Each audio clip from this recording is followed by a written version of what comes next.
historiantes, bem-vindos a mais uma videoaula. E hoje nós vamos falar sobre o AI-5. É interessante falar sobre esse tema porque muitas pessoas elas andam falando que não houve ditadura militar no Brasil, de que os militares eles tinham instituído um regime democrático, que foi uma revolução, que eles salvaram o Brasil dos comunistas, enfim. Eu não vou entrar nesse assunto porque já foi tema de outras videoaulas, né? Mas em resumo, bem rápido, não existia um perigo vermelho no Brasil porque o Partido Comunista Brasileiro sequer estava organizado. João Goulart não era comunista e tampouco ele estava atrás de fazer uma revolução comunista em nosso país. E, de um modo geral, quem estava mais organizado, de fato, eram os militares para dar um golpe desde 1954. Tá? Então, desde 1954, os militares já estavam se organizando, só que o plano havia sido atrasado pelo fato do suicídio do Getúlio Vargas. Tá? Então, esses foram temas de aulas anteriores. A gente vai falar hoje sobre o momento em que a ditadura ela vai, de fato, chegar ao seu ponto mais obscuro, seu ponto mais repressivo, que foi com a institucionalização do AI-5, o Ato Institucional número 5. O Ato Institucional número 5 ele vem dentro de um contexto interessante dentro do Brasil, da história do Brasil nesse momento. Por quê? Nós estávamos assistindo em 67, em 68 também, a uma revivescência da juventude brasileira e constantes atos estudantis contra o governo, né? A realidade era essa. Estudantes estavam indo para as ruas, fazendo mobilizações, manifestações, sendo perseguidos e reprimidos pela polícia, e a voz, né, era de contrariedade, era de oposição ao regime militar que estava já em seu quarto ato institucional e estava se perpetuando no poder, sem qualquer previsão de um processo de liberalização, de redemocratização. Aliado a isso, nós tínhamos uma igreja católica que começou a se organizar e se mobilizar contra o regime.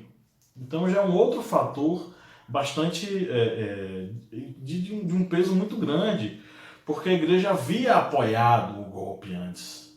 E nesse momento ela começa, vários setores da igreja católica a se manifestarem contra, né, a ditadura no Brasil. Além disso, né, a gente vai começar a assistir novamente às greves operárias, né? Diante das greves operárias, o que foi que o governo fez? O regime fez repressão, né? Uma das grandes greves aconteceu em Osasco, a greve operária de Osasco, que foi reprimida pela polícia.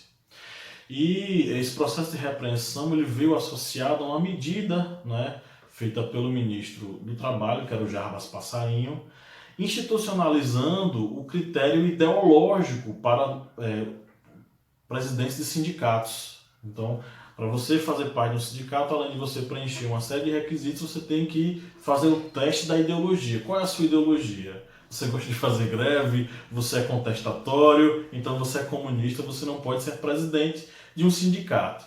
Esse critério ideológico foi restabelecido e isso causou desconforto em várias pessoas e cada vez mais a opinião pública se colocando contra o regime.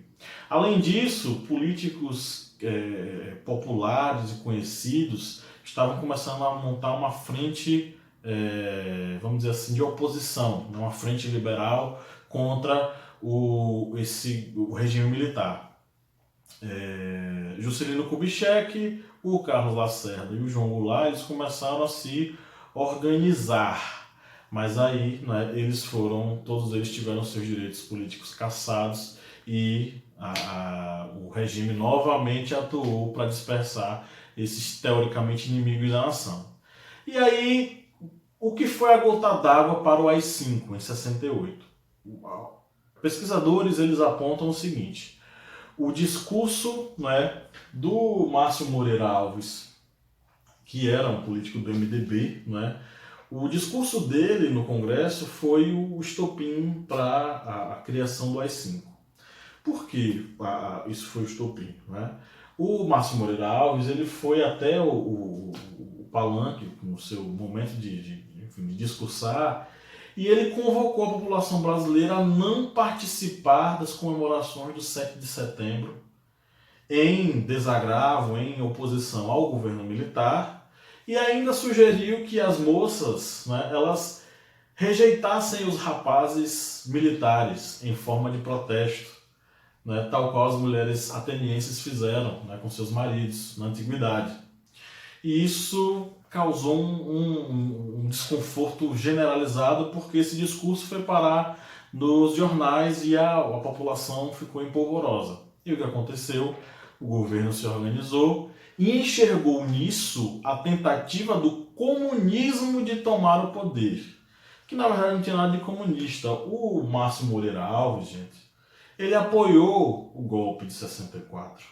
Como vários outros políticos, que eram políticos que não necessariamente eram de esquerda, eram mais puxados para a direita, mas que eram políticos progressistas. Eles viram em 64 uma espécie de chance de colocar o Brasil de volta nos trilhos, né? Entraram no jogo dos militares sem saber o que é que os militares de fato queriam, qual era o projeto político dos militares, e eles acabaram entrando nesse processo. Márcio Moreira Alves foi um deles, mas depois do ato institucional, do primeiro ato institucional, muitos desses políticos que não eram comunistas, eram políticos progressistas, inclusive de direita, eles passaram a fazer oposição ao governo, né? Márcio Moreira Alves foi um deles, e o que aconteceu? Ele teve seus direitos cassados, e quando baixou o AI-5, pronto, ele já não era mais político. E o que foi o AI-5? O AI-5 ele foi baixado, foi enfim, assinado especificamente pelo presidente Costa e Silva, era o mandato do Costa e Silva, né, sucessor do Castelo Branco. Dentre as pessoas que assinaram, que ajudaram no processo aí, estavam Delfim Neto, que futuramente seria ministro também de governos democráticos, né, pós processo de redemocratização, ministro da Economia, enfim, ele foi o cara por trás ali do tal milagre econômico, que a gente vai falar sobre isso em uma outra videoaula, né? E o Jarbas Passarinho também estava lá. Jarbas Passarinho, na hora da organização, de fechar ali os debates para assinar o documento, ele falou uma coisa que é sintomática. Todo mundo naquela mesa, naquela reunião, falou que, ó, isso aqui nós estamos assumindo que estamos criando uma ditadura. Todo mundo falou isso na mesa. E se você quiser e tiver curiosidade, no próprio YouTube tem o áudio dessa reunião e lá os ministros falam: estamos institucionalizando uma ditadura, estamos aceitando, revelando que estamos na ditadura.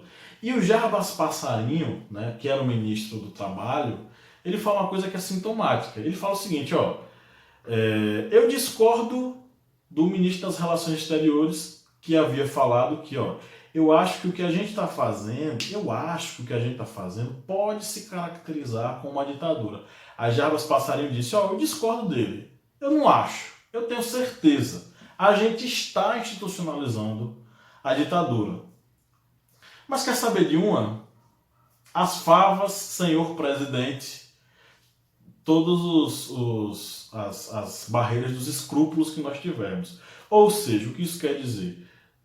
Não interessa, não estou nem aí. A gente está fazendo a ditadura e pronto. Foi isso que o Jarbas Passarinho falou. E foi isso que foi gravado. Interessante é que uma das funcionárias do Congresso ela teve que esconder esse documento com medo de que pessoas pudessem queimar, dar fim nisso, para poder guardar isso para a posteridade. Ó, eles falaram de fato isso, né? Então, assim, dá uma pesquisada aí que você vai encontrar inclusive você vai encontrar em qualquer site aí, pode jogar no Google a transcrição das falas do pessoal nesse dia. São falas pesadas, viu? São falas pesadas. Então, tiveram mais 15 ministros lá presentes, né? E aí, vamos lá para a questão principal. No dia 13 de dezembro de 1968, o ato institucional número 5, ele foi de fato enfim, ele entrou em vigor de fato, e o que é que ele, né, dizia. E note, é um golpe dentro do golpe. Em 64 o golpe militar foi institucionalizado e em 68 foi um golpe dentro do golpe porque a ditadura ela ficou ainda mais repressiva e ainda mais escancarada, né, para todo mundo ver. A autoridade foi conferida ao presidente da República, o militar. A autoridade para fechar o Congresso Nacional e Assembleias Estaduais. Ou seja, não tem, se o Congresso pensa diferente de mim, ele não quer aprovar aquilo que eu quero, eu vou lá e fecho ele. Ponto.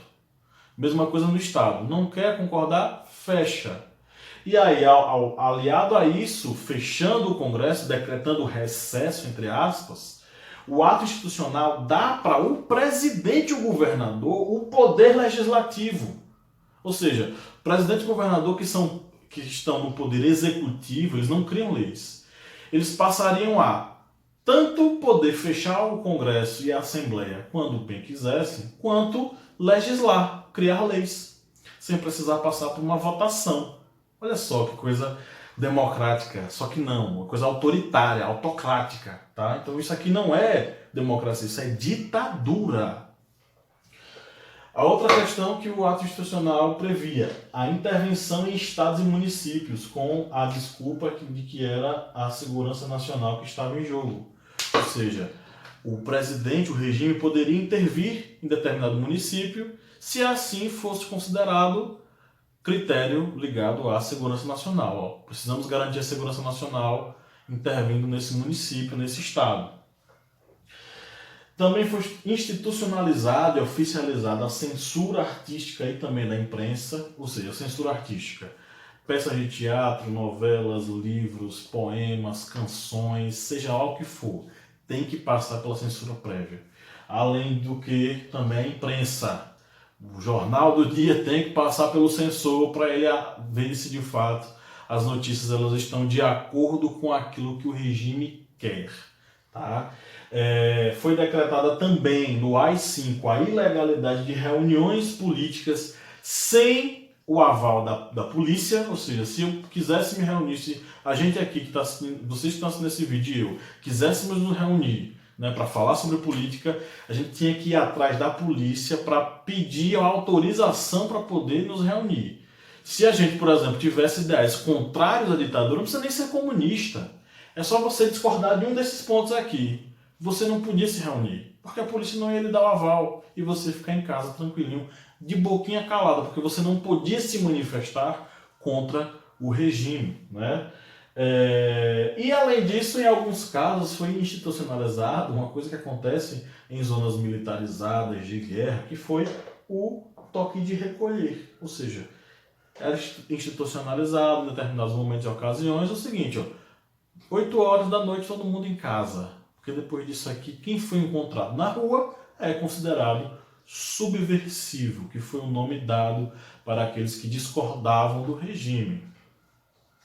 E além de várias outras coisas que juristas, por exemplo, veem isso como uma coisa, meu Deus, como nós permitimos esse tipo de coisa. Foi cancelado o habeas corpus, ou seja, o habeas corpus ele não poderia ser pedido, ele era anulado, não tem mais habeas corpus, né? Que é um direito constitucional básico, né? O direito do habeas corpus. Demissões elas passaram a entrar na alçada do presidente, ou seja, se o presidente quisesse ele poderia demitir funcionários públicos caso esse funcionário público fosse considerado como subversivo. Olha que coisa maravilhosa. Aí você discorda do governo em determinado ponto, você não é comunista, você não é terrorista, você não é nada, você é apenas um cidadão que discorda, por exemplo, de que eu acho que o Congresso, eu acho que o presidente não deveria ter o poder de fechar o Congresso. Você é subversivo e você pode ser demitido por causa disso, né? Você é funcionário público que prestou concurso. Além da questão das cassações, que é uma coisa já que a gente já vem falando sobre isso aí nos atos institucionais. Cassação é um negócio que militar adora, e o ato institucional número 5 vai de fato, né, deixar isso bem claro, bem organizado, para que as pessoas fiquem ligadas. Ó. Você pode ter seus direitos cassados pelo regime caso você seja considerado um subversivo. E aí, minha gente, começa um período de 10 anos de vigência do ato institucional número 5, conhecido como o golpe, dentro do golpe, tá? Galera, essa foi a aula de hoje, né? Continue seus estudos, qualquer dúvida manda mensagem pra gente, a gente troca uma ideia com vocês. Nos sigam no Instagram, no Facebook, né? Baixem nosso aplicativo também, o link vai estar aí, né, na descrição do vídeo. Um grande abraço e até a próxima videoaula.